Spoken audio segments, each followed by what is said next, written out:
ए channel का subscribe करवा के लेल लाल बटन का दबाओ आ तकर बाद घंटी पर क्लिक करके नव नव मैथिली गीतक आनंद उठाओ।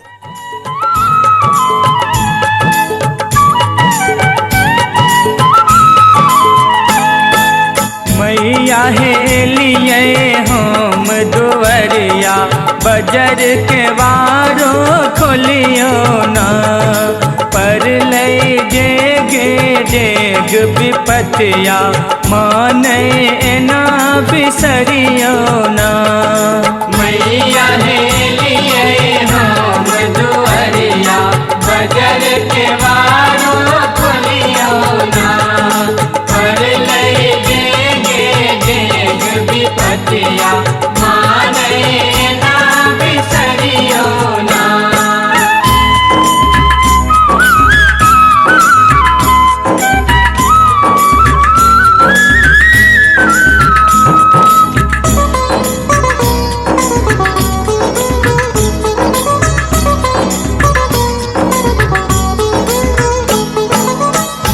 पूजा ने जप तप जानी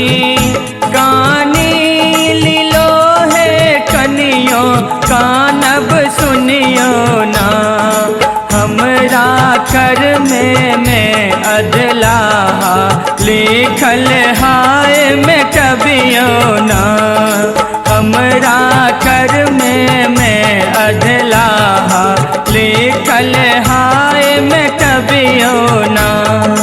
मैया हेलिए हम दुवरिया बजर के वारो खोलियो ना।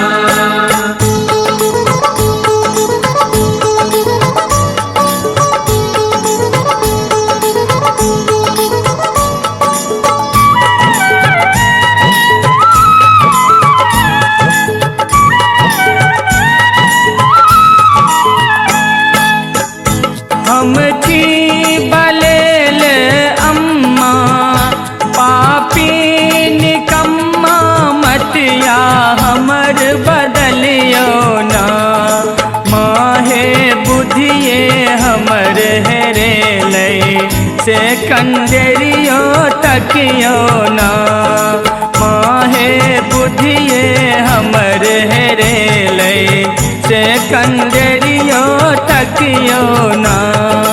मैया हेलिए हम दुवरिया बजर के वारो खोलियो ना।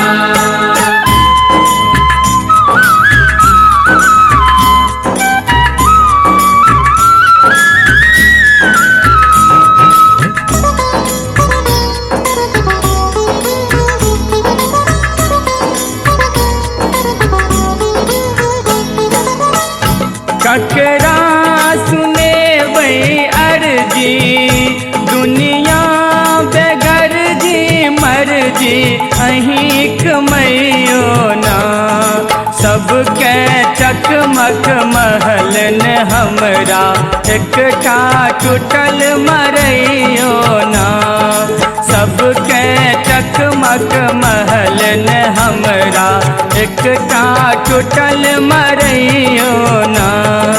मैया हेलिए हम दुवरिया बजर के वारो खोलियो ना।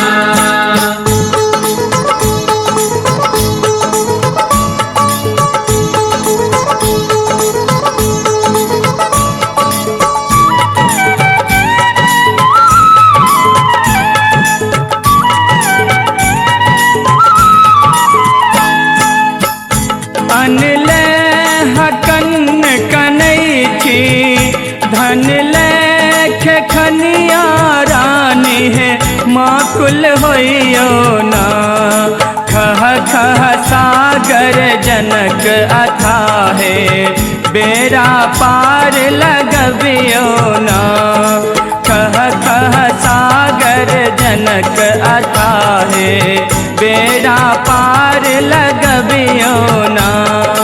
मैया हेलिए हम दुवरिया बजर के वारो खोलियो ना। करुमाय के श्रृंगार मगन भ सब झूमो करुमाय सब झूमो। क्यों फूल लेने ठार माला सजल लहार, गम गम करे दरबार माय लागे अनुपम, करु माय के श्रृंगार मगन भ सब झूमो। हम भोर हरिया में रही नीन भेर हो कि सपना में मैया एलै, शेर सवार हो कि सपना में मैया एलै, शेर सवार हो कि सपना में मैया एलै।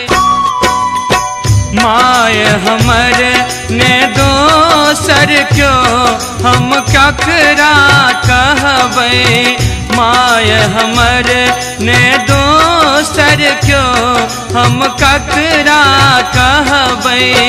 केवल आस अही का छी हम ककरा कहबै, केवल आस अही का छी हम ककरा कहबै। माय हमर ने दोसर क्यों हम ककरा कहबै।